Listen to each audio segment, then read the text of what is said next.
If I ever get famous and we went to the same school, don't you ever post no yearbook photos of me. Girl, close that yearbook up. The nation's founders could not fully forecast what independence would bring. Recognition of the value of each woman as well as each man. On se retrouve enfin pour une nouvelle édition du Met Gala après plus d'un an d'absence à cause de la situation actuelle. Vous avez peut-être besoin d'une petite piqûre de rappel, alors qu'est-ce que le Met Gala ? Le Met Gala est tout simplement un gala de charité qui marque le coup d'envoi de l'exposition annuelle du Costume Institute. Et le Costume Institute est un département qui est présent au Metropolitan Museum of Art à New York. Et c'est la plus grande archive de vêtements et de costumes au monde. Et ce gala est hyper important puisque c'est la première source de revenus de ce Costume Institute. D'ailleurs, c'est le seul département du musée à s'autofinancer puisque une seule place coûte 30 000 $. Et certaines marques achètent des tables de 10, il me semble, et ça leur coûte 275 000 $. Donc vous voyez un peu, c'est vraiment énorme, mais quand bien même vous auriez l'argent pour vous payer une place, il faut quand même être invité par Anna Wintour elle-même ou alors par l'une des marques qui paye une table. Donc autant vous dire que c'est pas demain la veille qu'on va pouvoir participer à ce gala, mais par contre vous pouvez tout à fait aller visiter l'exposition donc au Metropolitan Museum of Art. Je l'ai fait il y a 2 ans pour le thème camp et franchement c'était splendide, j'ai adoré. Le but c'est vraiment de rendre hommage à la mode selon un thème puisque l'exposition a un thème. Et donc vous l'avez compris, les invités doivent venir en respectant un dress code qui correspond au thème de l'exposition et vous allez voir que cette année c'est pas gagné.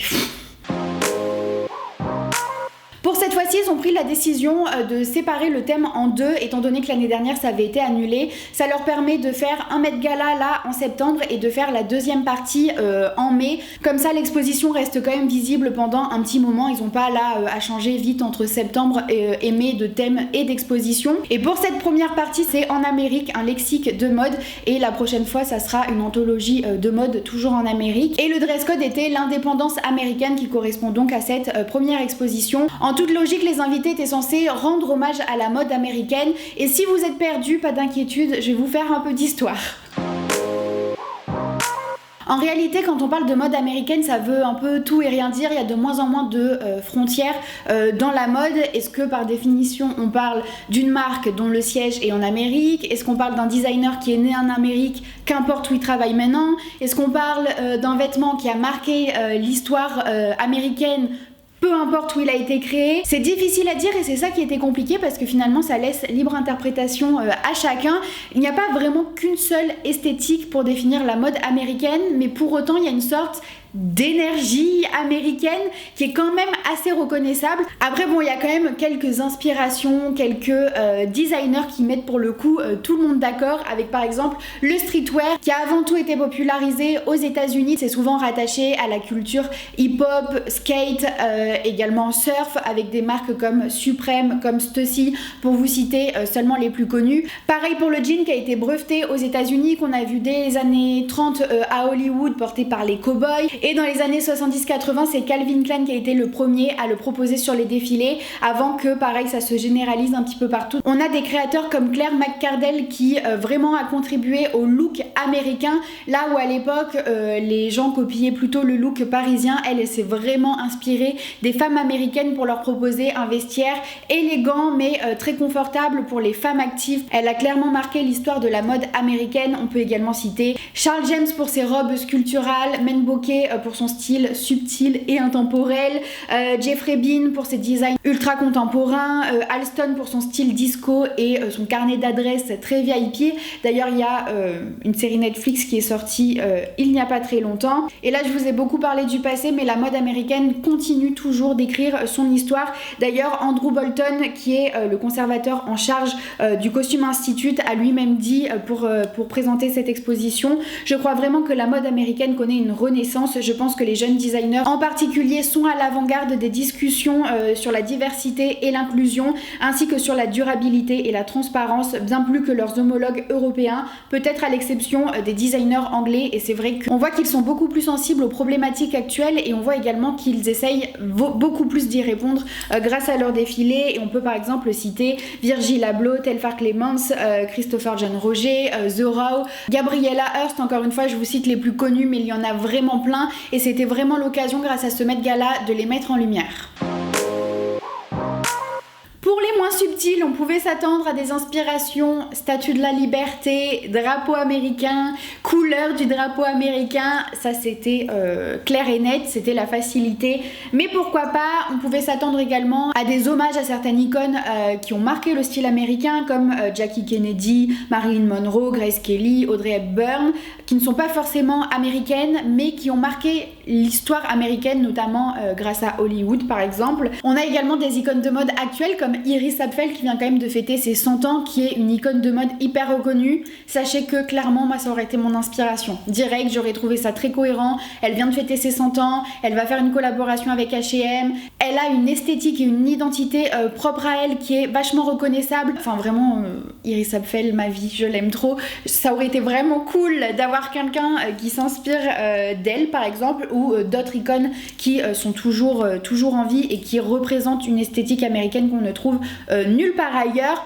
On pouvait également avoir des hommages à certains artistes américains, par exemple Andy Warhol qui a une esthétique encore une fois très reconnaissable. Bien évidemment on attendait également des références à la pop culture, que ce soit des dessins animés, des émissions. Il y a plein de choses qui sont devenues tellement iconiques et qui sont connues dans le monde entier et qui font totalement partie intégrante de la culture américaine. On a bien évidemment les designers incontournables, indétrônables comme Tom Ford, Ralph Lauren, Marc Jacob, Bill Fiedger, Vera Wang, Alexander Wang, Rico Owens, Calvin Klein, Zac Posen, Thom Browne. Enfin, rien que là, entre tout ce que je vous ai fait dans l'histoire, tout ce que je vous ai dit ici, ça fait quand même vachement de références dont on pouvait s'inspirer. À titre personnel, moi je n'attendais pas forcément du grandiose, du théâtral. On n'était pas là pour faire du camp, on était là pour rendre hommage à la mode américaine. Pour ce thème, il fallait davantage penser ces tenues d'après moi, plus que paraître.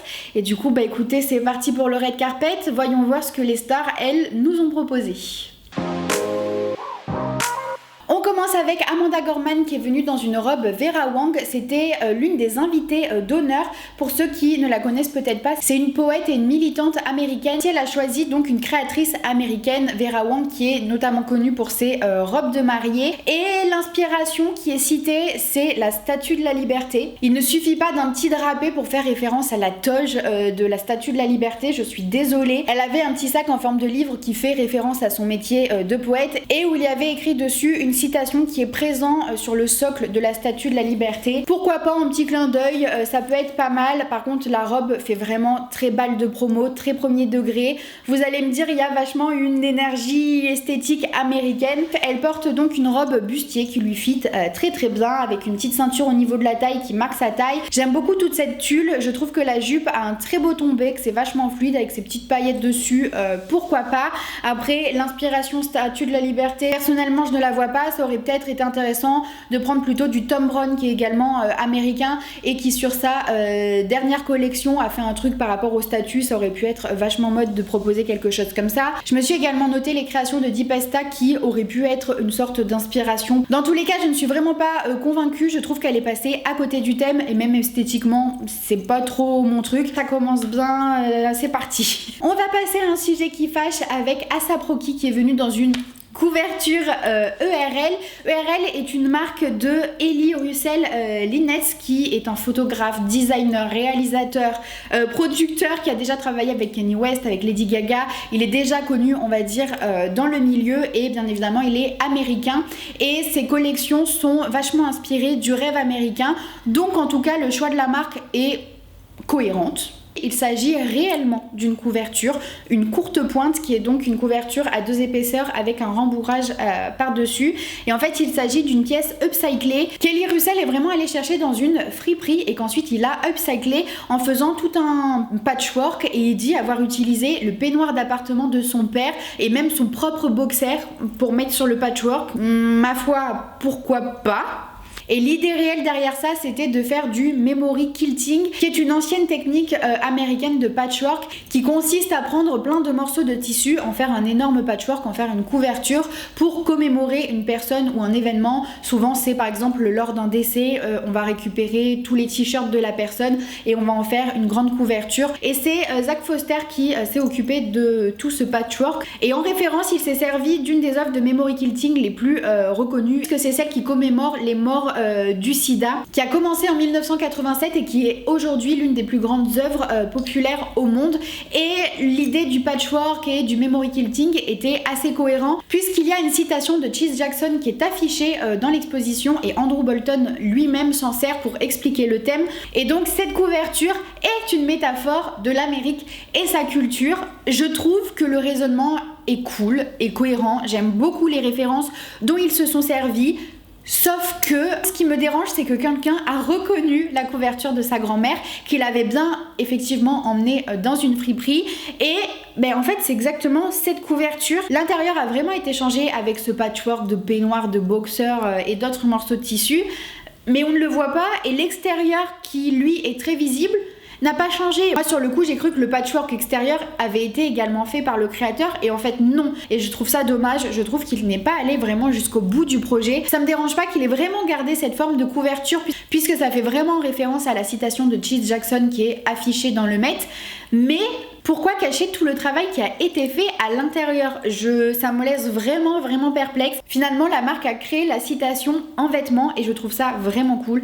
Esthétiquement, je trouve que ça dégage vraiment quelque chose, mais ça me laisse perplexe qu'il soit pas allé au bout des choses. On passe ensuite à Barbie Ferreira qui est venue pour son premier Met Gala dans une robe Jonathan Simke, qui est un créateur américain. On voit très clairement les références au burlesque hollywoodien des années 20. Je trouve ça assez ostentatoire mais très glamour. Toutes les perles sont brodées et forment comme un motif qui vient épouser son corps, qui vient embellir son corps, et ça crée un vrai dynamisme. On voit que le haut de la robe est vraiment comme un corset qui vient marquer sa taille et qui devient un volume un peu plus rigide au niveau de ses hanches. Je trouve ça vraiment très élégant, toutes ces perles au niveau de sa poitrine, ça fait un très beau motif. Elle n'a pas joué beaucoup plus d'accessoirisation et c'est bien parce que la robe fait la tenue à elle toute seule. C'était un choix assez facile mais très efficace, on voit très clairement la référence et ça lui va divinement bien.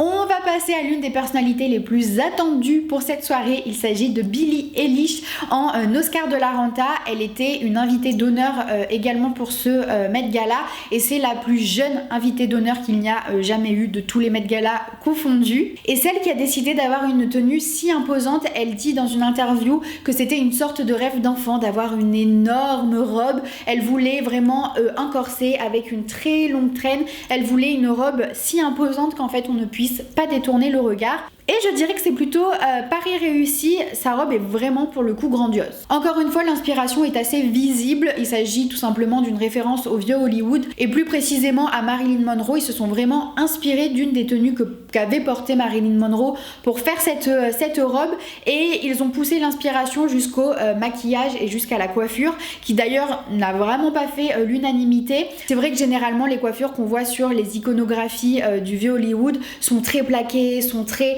structurées, sont très contrôlées et là c'est pas vraiment le cas, ça fait presque fouillis. Et pour en revenir à la robe, franchement elle est très bien exécutée. J'aime beaucoup le jeu d'opacité, j'aime beaucoup la tulle qui lui vient comme ça sur les épaules avec un corset qui est vraiment très bien fité sur elle, avec un beau volume au niveau de ses hanches. On voit qu'elle explore vraiment sa féminité, on le voit au fur et à mesure des red carpets. Parfois elle va se dévoiler, parfois non, vraiment elle contrôle son image et elle-même elle dit être beaucoup plus à l'aise avec son image et ça se voit. Elle se sent de plus en plus confiante et elle veut le montrer. Et du coup sa tenue était presque un peu inattendue parce que mis à part sa couverture sur Vogue, à chaque fois elle vient quand même dans des tenues vachement oversize, etc. Et pour la petite anecdote, Billie Eilish a accepté de porter du Oscar de la Renta si la marque acceptait en retour d'arrêter définitivement la fourrure. Et manifestement c'est qu'ils ont accepté le deal. Je trouve que choisir Oscar de la Renta pour ce type de tenue était réellement un bon choix. De votre côté sur Instagram vous avez été une majorité à voter pour un top, ça ne me surprend absolument pas. N'hésitez pas à me rejoindre sur Instagram si ce n'est pas encore fait. Plus vous êtes de personnes à voter, plus ce sera précis et je vous parle de mode quotidiennement, des actualités, des défilés, des red carpets, bref, n'hésitez pas à me rejoindre là-bas. Et on passe maintenant à l'un des couples fétiches de ces red carpet. Il s'agit de Shawn Mendes et Camila Cabello, qui sont tous les deux venus dans une tenue Michael Kors. C'était le premier Met Gala de Camila. Elle était très contente, franchement, dans la vidéo Vogue. Ils sont tellement chauds, ils ont l'air tellement contents et heureux de leur tenue, d'aller au Met Gala ensemble, etc., que je me sens presque un peu triste parce que je vais démonter leur tenue. L'inspiration donnée est vachement cool puisqu'il s'agit du Studio 54 qui était un ancien nightclub très célèbre dans les années 70 à New York. Il y avait Andy Warhol, Cher qui s'y rendait régulièrement par exemple. Camila décrit elle-même son look de disco glam et elle mentionne des inspirations de Cher.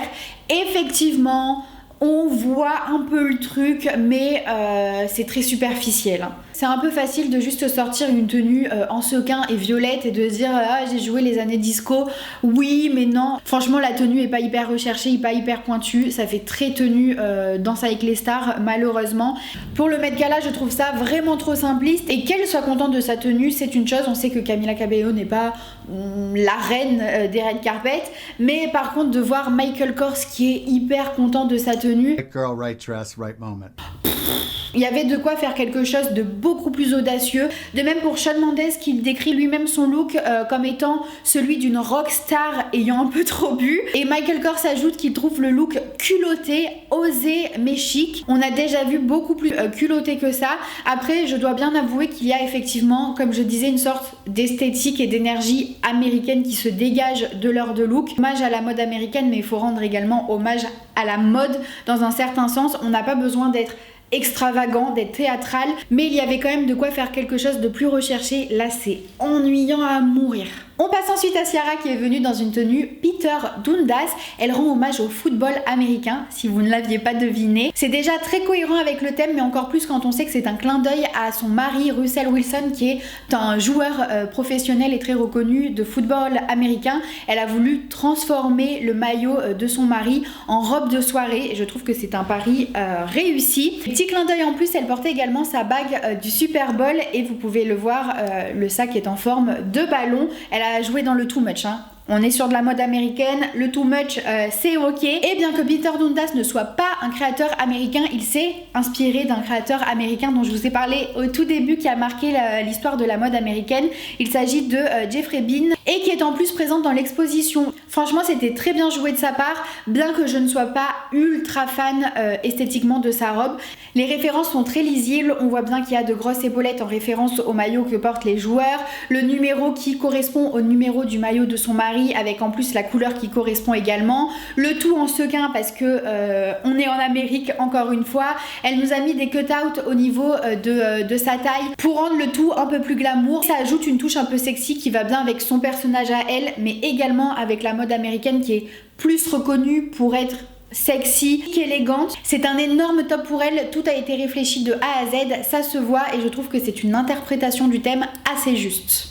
Dan Levy lui a fait le choix de venir dans une tenue Louis B. On avait déjà vu ce type de silhouette portée par Lady Gaga il n'y a pas si longtemps et là du coup ça a été adapté pour correspondre et répondre à ce thème du Met Gala puisque J.W. Anderson qui est donc le directeur artistique de la marque Louis B s'est inspiré de l'artiste américain et activiste du sida David Wojnarowicz, j'espère ne pas trop me tromper. Donc c'est une interprétation finalement assez littérale du thème. Il a pris des œuvres, il les a posées sur un vêtement et pour autant je trouve que ça marche très bien, s'inspirer d'artistes américains, leur rendre hommage à travers la mode, je trouve ça même assez cool. C'est un look très engagé. Dan Levy dit lui-même ce n'est pas seulement des vêtements, vous célébrez l'impact que la mode peut avoir. Ce n'est pas le seul à avoir fait un look engagé, mais je trouve qu'il a fait bien plus subtilement que certains autres, tout en rendant hommage et à des artistes et à la mode américaine. Ce look est d'après moi bien recherché, les volumes au niveau des bras sont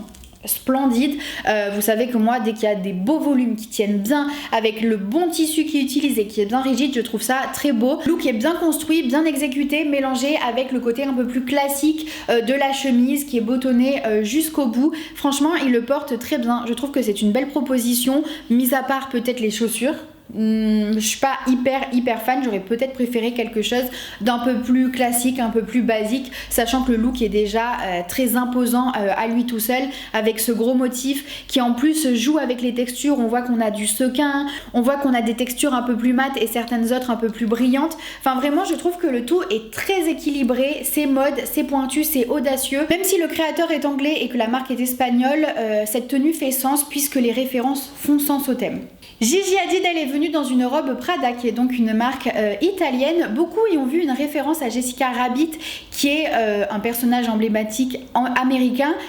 Et à aucun moment elle ne parle de cette inspiration, donc je pense vraiment que ce n'est pas fait exprès du tout. Elle évoque plusieurs explications, j'ai l'impression qu'elle ne sait pas elle-même d'où viennent les inspirations de cette tenue. Elle évoque un potentiel hommage aux premières dames américaines qui ont pris soin du pays, peut-être également un hommage aux années 50, 70, au glamour américain. Elle souhaitait également célébrer la simplicité des designers américains. Bref, en gros, on ne sait pas vraiment de quoi elle s'est inspirée. On dirait effectivement un hommage au vieux Hollywood, encore une fois, avec un côté peut-être un peu plus pin-up, un peu plus rock qui lui allait bien. Et c'est dommage qu'elle soit presque du coup hors thème à cause de ses explications foireuses, parce que la tenue est quand même assez belle. Elle a bien joué avec la mise en beauté et la barrette, enfin le chouchou barrette Prada. Cette robe corsée qui joue sur les volumes et sur la superposition de matière, avec un jeu également dans les textures, avec ses gants en cuir et cette robe dans une matière un peu plus brillante, les petits escarpins Prada qui font fureur en ce moment, qui ressortent juste de sa robe. Tout est bien fité, c'est joli, c'est pas ma tenue favorite, c'est pas la tenue du siècle, mais franchement ça match. C'est vraiment dommage d'avoir des explications qui n'ont aucun sens et qu'elle n'ait pas eu envie en fait de nous raconter quelque chose, qu'elle n'ait pas eu envie d'avoir une référence très marquée pour ce red carpet. On va ensuite parler de Grims qui est venu dans une tenue Iris Van Herpen. Vous savez à quel point j'aime Iris Van Herpen, et la dernière fois je vous ai dit quoi? Je pense qu'Iris Van Herpen est l'un des choix les plus faciles, qu'importe la tenue qu'on porte de cette créatrice. C'est tellement pointu, c'est tellement mode et ça sublime tellement le corps que c'est presque la facilité, tellement à chaque fois c'est magnifique. Et là c'est encore le cas. Grims porte cette robe divinement bien, tout est parfaitement bien ajusté sur elle et tous ces petits empiècements viennent former un joli motif, viennent donner vraiment un beau dynamisme à la tenue. Et regardez-moi cette traîne, la fluidité de cette traîne et sur ce dégradé du noir au blanc beige est juste magnifique. En termes d'inspiration, elle évoque la science-fiction, notamment à partir du film Dune, qui est un film américain basé sur un roman américain. Elle évoque également un avenir lointain, donc finalement une tenue un peu futuriste, dystopique. C'est vachement dans l'air du temps et ça peut effectivement se rattacher à une certaine esthétique américaine, notamment dans tout ce côté science-fiction. Je trouve l'épée un peu trop premier degré. Franchement, je m'en serais vraiment passée, sachant qu'on a ce masque qui fait très déjà armure, et j'avoue que cette épée fait tomber la tenue dans presque un déguisement, là où elle aurait pu être hyper juste sans. J'avais pas spécialement pensé à ce type de tenue pour rendre hommage à la mode américaine. C'est plutôt validé. Et on a également Hunter Schafer qui est venu dans une tenue Prada et qui a eu le même style d'inspiration, et on voit que finalement on a un peu le même style d'esthétique, très argenté, métallique, presque un peu armure, et sachant que le look est un clin d'œil également à un look Prada de la collection printemps-été 1999. On a vraiment la même construction, les mêmes découpes, juste ils sont venus jouer sur l'embellissement de la tenue, sur les broderies, sur la matière et tout ça, et je trouve ça plutôt cool d'avoir fait un lien entre l'histoire de la maison et cette inspiration science-fiction un peu plus américaine. Par contre, pour l'accessoirisation, elle est allée un peu plus loin dans sa réflexion, puisqu'elle a choisi un bijou de tête d'une créatrice américaine transgenre, et elle voulait vraiment lui rendre hommage. Elle voulait déjà mettre en lumière une nouvelle créatrice et en plus de ça faire un petit clin d'œil à la communauté LGBTQ+. Je trouve ça vraiment bien qu'ils aient choisi un bijou de tête. Je trouve que ça change de ce qu'on voit d'habitude, ça fait une touche d'originalité, sachant qu'ils ont pas mal hésité. Ils ont hésité avec une broche et tout, c'est vrai que ça serait passé un peu plus inaperçu, ça aurait été dommage, alors que là c'est sur le front, c'est mis en lumière, et en plus de ça, ça rappelle un peu les looks grunge des années 90. Donc je trouve franchement que cette proposition pour ce Met Gala est assez cohérente. Parlons ensuite d'Emily Blunt qui est venue dans une tenue Miu Miu. Regardez-moi toutes ces broderies, tous ces détails de sequins, de pierres, de petites gouttes là, de petits cristaux qui ressemblent à des gouttes d'eau. Je trouve ça sublime. Surtout que ça descend vraiment en cascade. On a de plus grosses broderies au niveau du ventre et puis c'est un peu plus subtil, on va dire, au niveau des jambes. Ça lui fait un très beau décolleté. Je trouve ça très élégant qu'on voit quelques détails de broderie sous le drapé blanc et que la broderie vienne vraiment comme un collier. Esthétiquement et visuellement, je trouve ça très juste. J'aime beaucoup le drapé, bien que normalement c'est pas trop ma tasse de thé. Là, cet effet cap dans un blanc immaculé qui n'est pas du tout too much et qui vient également sur la poitrine, jouer sur la structure et le dynamisme de la tenue. Je trouve ça splendide, je trouve ça ravissant. Là où ça tique, c'est que l'inspiration donnée, c'est la Statue de la Liberté. Encore une fois, une cape et un drapé ne fait pas forcément référence à la toge de la Statue de la Liberté. Alors certes, Statue de la Liberté ne veut pas dire qu'on devait faire quelque chose de très littéral, mais là je trouve que c'est beaucoup trop éloigné pour qu'on voit l'inspiration. Par contre, sa mise en beauté et sa coiffe est inspirée d'Eddie Lamar, qui est une actrice autrichienne naturalisée américaine dans les années 1940. Et là, pour le coup, c'est validé à 1000%. L'inspiration est très claire et très nette, et pour autant, c'est pas un copier-coller, c'est un peu plus subtil que ça, et je trouve que c'est parfaitement bien réussi. Passons ensuite à Hailey Bieber qui est venue dans une tenue Saint-Laurent et elle souhaitait être intemporelle. Elle voulait montrer que certaines tenues des années 40, 50, etc. pouvaient être toujours totalement dans l'air du temps. Alors dans ce sens-là, effectivement, c'est réussi. Elle voulait se sentir sexy, mais classique et être très Grace Kelly. Inspiration un peu facile, mais qui ne m'étonne pas du tout par rapport au personnage d'Hailey Bieber. C'est effectivement sophistiqué, ça lui va effectivement très bien, elle est très jolie avec cette tenue. J'aime beaucoup la découpe au niveau de la poitrine avec ce décolleté très plongeant et les petits détails de strass tout autour. Après, est-ce que c'est réellement dans le thème ? J'ai envie de vous dire au point où on en est, son explication n'est pas plus irrecevable qu'une autre, hein. Est-ce qu'on peut parler de la tenue d'Iman en Harris Reid, qui est un designer américain mais qui est maintenant installé en Angleterre. C'est son premier Met Gala, c'est la première fois qu'il fait une tenue pour le Met Gala et il a été invité par Anna Wintour avec le soutien de l'atelier Dolce & Gabbana. Grosso modo, ça veut dire qu'il a accès à leur tissu par exemple, peut-être également à une certaine forme de soutien ou d'aide. Je vous recommande d'aller voir la vidéo de Vogue, je vous la mets en barre d'infos. Je me suis regardé toutes les vidéos qu'il y avait, pas que de Vogue, tout ce qu'il y avait sur le Met Gala, et croyez-moi, c'est celle qui m'a donné le plus de frissons. Harris Reid est juste hyper humble, on voit qu'il est hyper content de faire ce qu'il fait et j'ai adoré cette vidéo. Il a été beaucoup mis en lumière grâce à Harry Lambert qui est le styliste de Harry Styles, parce que Harry Styles a porté du Harris Reid lors de ses concerts et donc vraiment ça l'a propulsé un peu sur le devant de la scène et je trouve que c'est vraiment mérité. Il a l'habitude de faire des tenues un peu gender fluide, avec des inspirations très rock, victoriennes mais kitsch, mais tout est à chaque fois très équilibré, très juste et je trouve qu'il a plutôt bien prouvé avec la tenue que porte Iman, puisque cette tenue est techniquement franchement une masterpiece. Pour cette tenue, il a fallu 400 heures de travail puisque tout a été fait à la main et il s'est vachement inspiré de l'imagerie un peu du 18e siècle avec des robes à crioline, des robes cage. Il voulait vraiment que la robe prenne de la place dans l'espace et je trouve ça aussi cohérent avec le fait qu'Iman soit une icône de mode.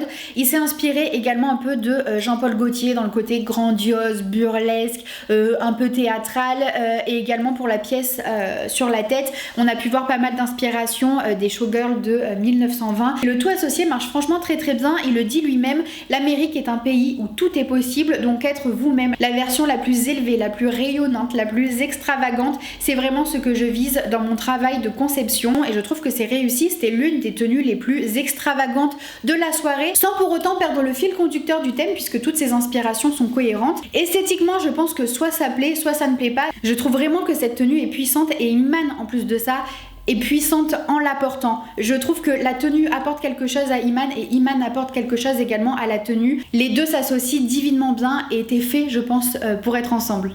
On passe ensuite à Jennifer Lopez qui a décidé de porter une tenue Ralph Lauren, qui est quand même un créateur américain qui a marqué la mode américaine et qui... j'allais dire la marque toujours maintenant, peut-être beaucoup moins quand même, mais on va dire que c'est un créateur iconique américain. On ne peut pas passer à côté des inspirations très ouest américain, cowboy, western. C'est tellement premier degré que ça frise un peu le mauvais goût, il faut se le dire. Pour le coup, on est vraiment dans le too much avec le col à décolleté très plongeant, la fente de la jupe qui remonte très très haut, la cape en fourrure, le chapeau, les gros colliers en métal. Une chose est sûre, c'est qu'elle s'est fait remarquer. Sachez quand même qu'il a fallu 12 jours de travail et 15 brodeuses pour faire la robe, et la cape est en fausse fourrure, si jamais vous vous demandiez. C'est cool parce qu'elle a su mixer la tradition avec des problématiques actuelles telles que la fourrure, la fausse fourrure, l'éthique dans la mode, etc. Donc cette tenue, elle plaît ou elle plaît pas, mais une chose est sûre, c'est qu'elle est hyper cohérente avec le thème, puisque Ralph Lauren est un passionné de l'ouest américain, de tout ce qui est western, au point que par exemple dans les années 80, il s'est acheté un énorme domaine ranch avec sa femme dans le Colorado, et aujourd'hui c'est un lieu qui est plutôt connu pour être un ranch réputé et également pour être une réserve naturelle. Et dans ce même lieu, il y a même une galerie spécialisée dans l'art de l'ouest américain. Donc c'est pour vous dire à quel point Ralph Lauren a une certaine affinité avec cette esthétique là, et il avait même d'ailleurs développé toute une gamme dans sa marque entièrement dédiée au workwear avec une esthétique un peu western qui s'appelait Polo Western et qui deviendra l'une des gammes les plus iconiques de la marque. Donc quoi qu'on dise, l'esthétique de cette tenue est complètement cohérent avec l'esthétique de Ralph Lauren, avec ce qu'il aime, etc. Donc avec l'histoire de la marque choisie, et en plus de ça avec l'esthétique de l'ouest américain. On a également Pharrell Williams qui a célébré l'ouest américain, cette fois-ci en Chanel. Il a été beaucoup plus subtil, mais ça marche tout de même bien. On a pu voir aussi Irina Shayk qui est venue dans une tenue Moschino, qui est donc une marque italienne mais qui a un directeur artistique américain, puisqu'il s'agit de Jeremy Scott, et c'est une robe corsée transparente avec plein de fleurs en perles brodées. Techniquement c'est un travail monstrueux, il y a plus de 5000 fleurs brodées. Après en soi la robe très américaine encore une fois, hein, toujours ce bustier corsé. Vous allez le voir, de toute façon la moitié des stars sur ce red carpet ont porté ce type de forme. Ici le corset est vraiment très serré dans le but de lui créer une silhouette assez dramatique. Je ne suis pas spécialement fan de la matière choisie parce qu'avec les flashs des photographes ça a tendance à faire des reflets qui ont un rendu un peu cheap, en tout cas en photo. Je trouve ça vraiment pas extraordinaire, surtout qu'il n'y a pas spécialement d'inspiration et de référence derrière cette robe, mis à part faire une robe à esthétique américaine, et encore ça reste vachement subjectif. Pour la mise en beauté, les cheveux, le make-up, elle s'est inspirée de la supermodèle des années 90, Linda Evangelista, qui est canadienne, donc même là il n'y a pas de référence américaine, donc c'est vraiment dommage, surtout que Jeremy Scott est un créateur américain qui sait utiliser la pop culture dans la mode. Il nous en a fait la démonstration 1001 fois sur ses défilés, et je comprends pas qu'il soit venu avec une proposition aussi bateau sur ce Met Gala, alors que le thème aurait pu franchement l'inspirer. Et ce que je comprends encore moins, c'est qu'il y a une deuxième célébrité, Lily Reinhardt, qui est venue avec le même style de robe. Alors c'est pas du tout le même créateur puisqu'il s'agit de Christian Siriano.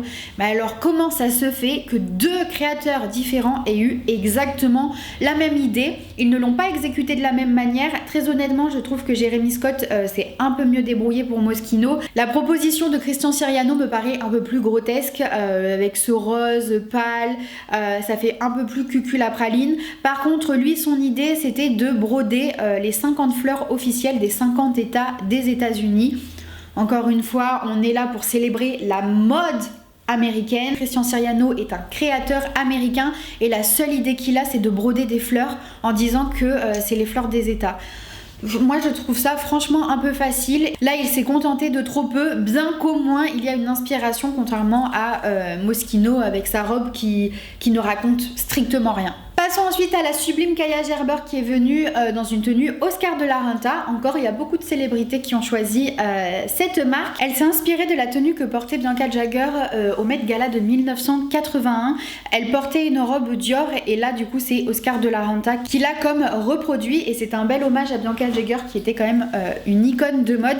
La robe est splendide, magnifique. Regardez-moi la construction avec ce bustier qui arrive quand même assez bas sur sur son ventre. Je dirais pas jusqu'à dire que c'est un taille basse, mais au milieu du ventre, avec ses plis creux, ce volume que donne la jupe, et puis ces détails surtout au niveau de sa poitrine qui lui fait un bustier quand même assez bas et qui met en avant du coup ses épaules et tout son buste, sans bijoux qui vient casser tout ça, avec pareil sa coiffure et sa mise en beauté très vieux Hollywood. Je trouve honnêtement que c'est une proposition assez réussie, même si on reste toujours dans ces mêmes vibes vieux Hollywood, et que à force c'est répétitif, elle a réussi sa proposition. Parlons maintenant de la tenue de Karlie Kloss qui est venue dans une robe Carolina Herrera. Pour cette tenue, ils se sont inspirés de la rose, des fleurs, encore. C'est la fleur nationale et ils voulaient que cette tenue soit poétique tout en étant quand même assez exubérante, très sexy. Le volume au niveau des épaules et les détails vraiment en forme de rose sont vraiment dingues. Je trouve que c'est très réussi avec ce beau décolleté plongeant. Je suis beaucoup moins fan de la jupe asymétrique avec ce grand drapé, mais why not? On est un peu dans le truc exubérant, sachant que Karlie Kloss est toujours complètement à côté de la plaque pour les Met Gala. Là, pour une fois, elle rentre plus ou moins dans le thème. On lui accorde le point pour cette fois, je suppose. D'ailleurs, ça me rappelle la tenue d'Emily Ratajkowski qui est venue dans une robe Vera Wang, qui est une créatrice américaine. Je le rappelle, elle n'a pas parlé de rose, de fleurs nationales américaines. Elle, carrément, ses inspirations, ses références, elle les mentionne même pas, mais on est un peu dans le même type d'esthétique. Preciously, elle est venue dans une tenue Aera, qui est une marque new-yorkaise qui doit son nom à un ancien nightclub des années 80 de Manhattan, si jamais vous ne le saviez pas. Cette tenue comporte plusieurs références. Tout d'abord, celle des costumes zoot, qui étaient des costumes volumineux pour hommes originaires de Harlem au milieu des années 30, sachant que Preciously vient également de Harlem. Je trouve le parallèle assez joli, surtout que les costumes zoot ont une certaine histoire. On dit que ça venait d'une émission de comédie afro-américaine, puis ça a été popularisé par la suite par des chanteurs de jazz. On a Malcolm X par exemple qui portait ce type d'ensemble, et pour l'anecdote, pendant la Seconde Guerre mondiale, ces ensembles ont carrément été interdits, puisque comme ils étaient très oversize, très volumineux, ils prenaient beaucoup de tissu et on leur reprochait justement d'en prendre trop là où il y avait un peu une pénurie, où on avait besoin du tissu pour d'autres choses, et ça créait des violences répétées contre les personnes qui portaient ce type de costume, donc ça a carrément été interdit. Les costumes zoot sont également liés à la culture mexico-américaine, mais là je me suis concentrée sur la culture afro-américaine, puisque manifestement Preciously avait envie de rendre hommage à ses racines dans cette tenue, sachant qu'elle voulait également faire référence aux cheveux afro via ces tresses qui ornent la robe et qui descendent comme ça, comme des franges.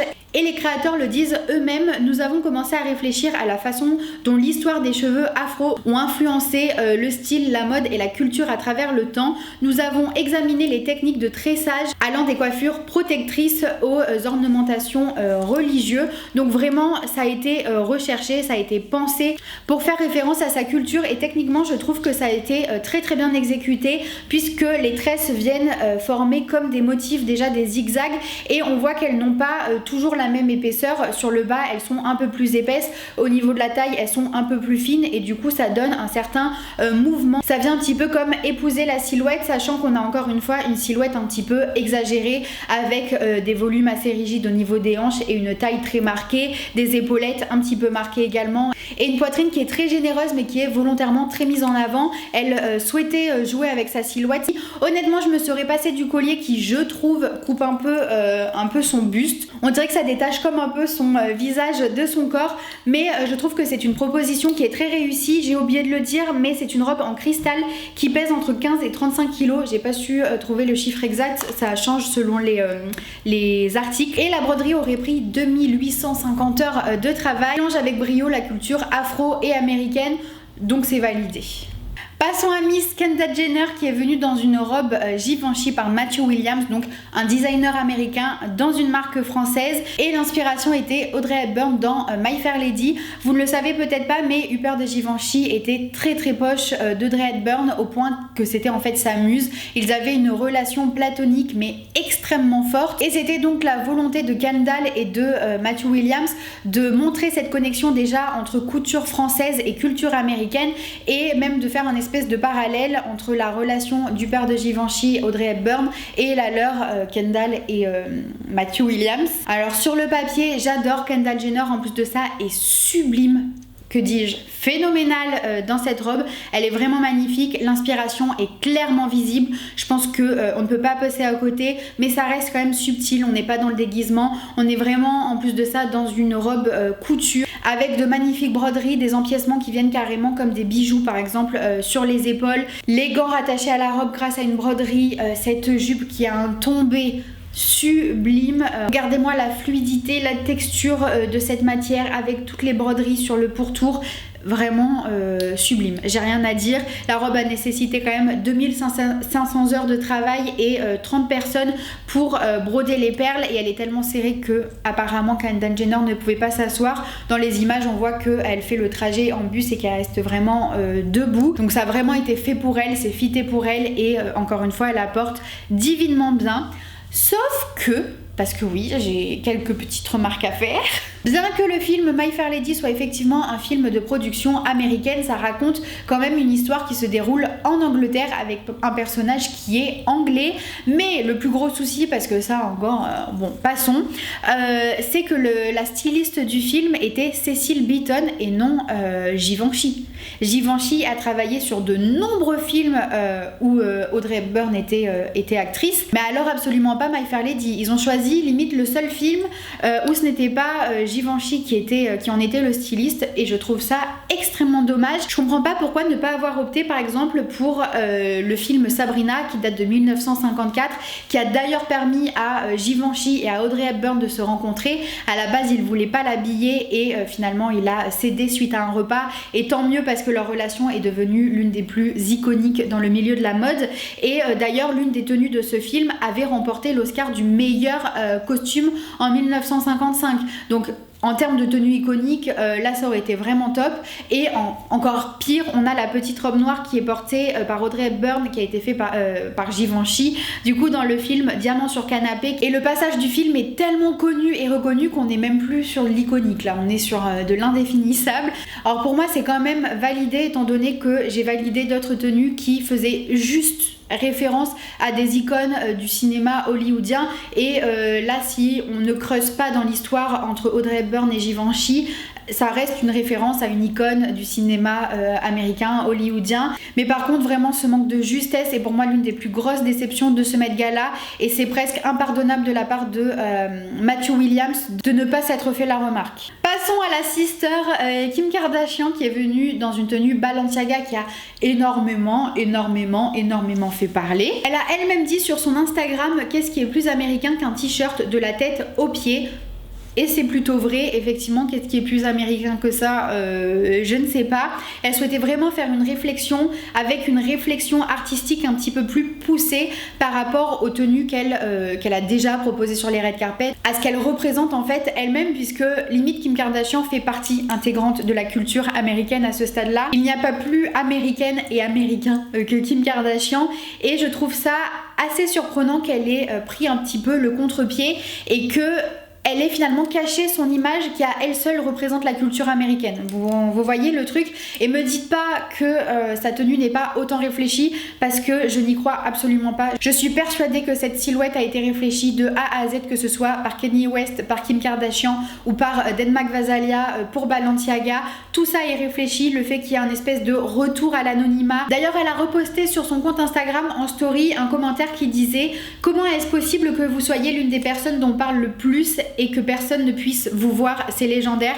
Effectivement, elle a été l'une des personnes les plus repartagées, les plus republiées, et pourtant on ne voit pas de visage et on peut la reconnaître que grâce à ses courbes. Je trouve effectivement que c'est du génie. À côté d'elle, il y avait Dan Gvasalia. Beaucoup ont cru que c'était Kanye West, mais pas du tout. C'était bien le directeur artistique de Balenciaga, qui est venu dans une tenue très similaire, avec en plus de ça un hoodie. Pareil, qu'est-ce qui est plus américain qu'un hoodie?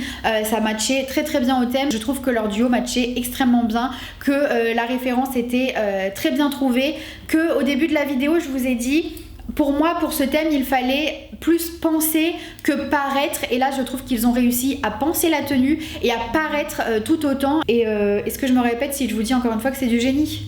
Passons ensuite à Kristen Stewart qui est venue dans une tenue Chanel qui n'a pas du tout fait l'unanimité. Vous avez été beaucoup à la mettre dans un flop sur mon compte Instagram. Vous n'aimez pas trop hein, Kristen Stewart en Chanel, ça n'a pas l'air d'être votre truc. Et vous savez quoi, moi j'y adhère quand même de plus en plus.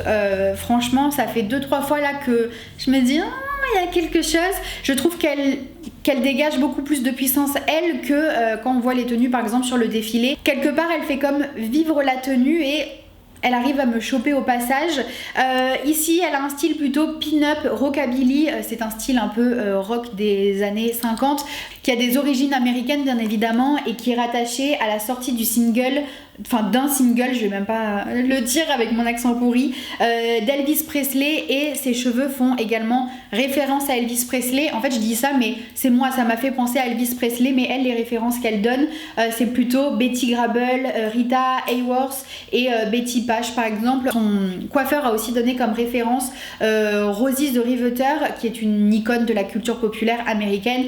J'irai quand même pas jusque là. Je trouve qu'en disant ça, son coiffeur s'approprie presque une référence à un symbole féministe américain, là où en fait on le voit clairement pas. Rosie the Riveter aurait pourtant été une très bonne inspiration. Je regrette que d'autres ne l'aient pas joué, mais je ne vais pas retenir cette référence pour cette tenue et pour cette coiffure. En tout cas, je trouve ça un peu gros. Je comprends que esthétiquement ça ne plaise pas à tout le monde. C'est vrai également que ça a été joué d'une manière un petit peu subtile, mais pour moi ça rentre dans le thème. Elle rend finalement quand même hommage à une esthétique américaine des années 50. Maintenant, parlons de Lil Nas X qui est venu dans, non pas une, non pas deux, mais 3 tenues Versace. Ça ne peut que nous rappeler quand même le show que nous avait offert il y a 2 ans Lady Gaga avec 4 tenues, 5 ? Non, 4. Avec 4 tenues, il me semble. Là, ça fait un peu, pas répétitif, mais quelque part, c'était déjà presque du déjà vu. Je suis peut-être un peu dure. Et sa prestation ici représentait sa propre évolution. Donc tout d'abord, cette grande cape Versace qui est magnifique. Ah, vraiment sublime, les volumes sont beaux, la texture, on voit que le tissu a un certain poids, il y a un très beau tombé, j'aime beaucoup les broderies, je trouve que c'était très réussi. Et en fait la cape représente donc la dissimulation de sa vraie personnalité, et ça fait également référence à la royauté. Ah bon, l'Amérique n'est pas spécialement connue pour la royauté, mais bon. Ensuite, il enlevait donc cette cape pour avoir une armure. J'ai l'impression que cette armure lui tenait vraiment à cœur. Avant même qu'il ait su le thème, il voulait être habillé dans une armure. Dans la vidéo, ça se voyait qu'il aimait cette proposition, qu'il se sentait beau, qu'il se sentait puissant avec cette armure. Et donc, ça symbolise la protection contre les préjugés auxquels il fait face en tant que personne noire et homosexuelle. Et puis ensuite, il enlevait cette armure pour arriver dans une combinaison tout en strass, toute brodée, qui représentait donc son vrai lui. Il se dévoilait avec cette silhouette. Là déjà, je trouve qu'on est un peu plus dans une esthétique américaine, une énergie américaine. Effectivement, je trouve que ça le représente bien. La combinaison lui fit parfaitement bien et tous les motifs sont très bien placés au niveau de sa cuisse, au niveau de son torse, sur le bras. Ça donne un beau mouvement, ça donne un beau dynamisme avec des perles, des broderies un peu plus dorées, certaines autres qui sont un peu plus noires. Il voulait que la prestation en elle-même soit puissante, et les 3 tenues composaient la Sainte Trinité, la royauté, le pouvoir, le sex appeal. Ok, mais et le thème? C'est au tour de Riri, de Rihanna, qui a fait le choix de venir dans une tenue Balenciaga. C'était certainement l'une des célébrités les plus attendues sur ce red carpet. Déjà parce qu'Anna Wintour elle-même dit que ce red carpet se transforme en red carpet spécial Rihanna presque. Et si vous avez vu le live, puisque ce red carpet était retransmis en live sur YouTube, à chaque fois qu'on demandait aux invités quelle était la personnalité qu'ils avaient le plus hâte de voir, c'était toujours Rihanna. Et elle ne s'est pas pointée. Ah, elle s'est pas pointée. Le live était fini, tout le monde a rendu le micro, et c'est seulement à ce moment-là qu'elle est sortie de son hôtel et qu'elle a dit finalement j'arrive, sachant qu'on savait qu'elle était dans l'hôtel où la plupart des célébrités étaient. Et on ne comprenait pas sur le coup pourquoi elle ne sortait pas de son hôtel, pourquoi elle ne venait pas sur le tapis rouge. Et quand le live a été rendu, on s'est dit je sais pas, peut-être qu'il y a eu un problème ou j'en sais rien. Et en fait, elle est venue un petit peu plus tard. Pour le coup, elle a fait sa star, elle a fait sa diva. C'était très probablement prévu, peut-être pour créer l'événement, et si c'est le cas, ça a fonctionné. Et donc, elle a choisi de venir dans une tenue Balenciaga du premier show haute couture de Denmark Vasalia. Il s'agit de la silhouette 53 que je trouve fabuleuse, sublime, magnifique. Les volumes sont oufissimes, ça fait référence à des archives de Cristobal Balenciaga, et je trouve que Rihanna donne une certaine puissance à cette tenue. Par contre, encore une fois, son explication est un peu vaseuse, puisqu'elle dit « Le sweat à capuche noir est généralement une chose pour laquelle nous sommes incriminés en tant que personnes noires. Je voulais le prendre, le faire mien et le rendre mode. » J'adore, mais il est où le sweat à capuche? Pour moi, ce n'est pas un sweat à capuche, il n'y a pas de capuche et ce n'est pas un sweat, c'est un manteau. Donc sur le papier, j'adore l'explication, je trouve qu'il n'y a personne de mieux placé que Rihanna pour mettre en lumière et en avant le streetwear de façon couture. Mais là c'est juste un manteau volumineux hyper beau quoi. Ce qui est cool par contre c'est le bonnet. On n'a pas l'habitude de voir des bonnets sur le red carpet. En plus de ça elle a vraiment stylisé manière bijou. Et vraiment je pense qu'il y avait des trucs à faire même niveau hoodie. Je pense que Denmark Vasalia pour Balenciaga aurait pu lui faire un truc, même pourquoi pas spécialement pour le red carpet, un truc très couture, un beau hoodie hyper oversize avec des gros volumes, avec une énorme capuche, je sais pas, un truc qui vraiment sort de l'ordinaire et qui aurait réellement servi le propos de Rihanna. Là c'est pas le cas et malheureusement je pense qu'elle est un petit peu passée à côté. Sa tenue est fabuleuse mais du coup pas hyper en adéquation avec le thème. Par contre j'ai oublié de dire, elle portait la Rebel Black Ring, donc une bague de Thelma West Diamonds qui va être dans l'exposition consacrée au créateur de bijoux noirs qui a ouvert du coup à New York peu de temps après le Met Gala, et c'était cool de mettre en lumière du coup cette exposition qui rendait hommage au créateur de bijoux noirs.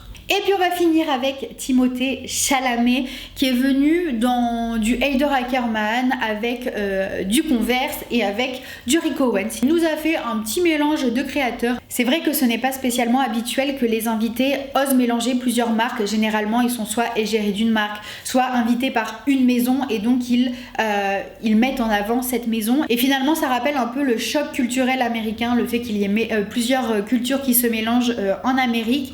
Après, encore une fois, des fois c'est un petit peu tiré par les cheveux, mais pourquoi pas. Le pantalon de survêtement est clairement une référence au streetwear américain et également un petit clin d'œil à l'année qu'on vient de passer, à l'année où donc on était confinés, on était obligé de rester chez soi. Et ce qui a beaucoup fait parler surtout, c'est qu'il soit venu en Converse et je comprends pas pourquoi ça a tant divisé les gens. Pour moi, il n'y a pas plus américain que des Converse. Ce sont des baskets américaines qui sont clairement iconiques et qui sont devenues un basique dans beaucoup de pays, avec en plus le nom de Chuck Taylor qui est rattaché à cette chaussure et qui est un joueur de basket américain très connu.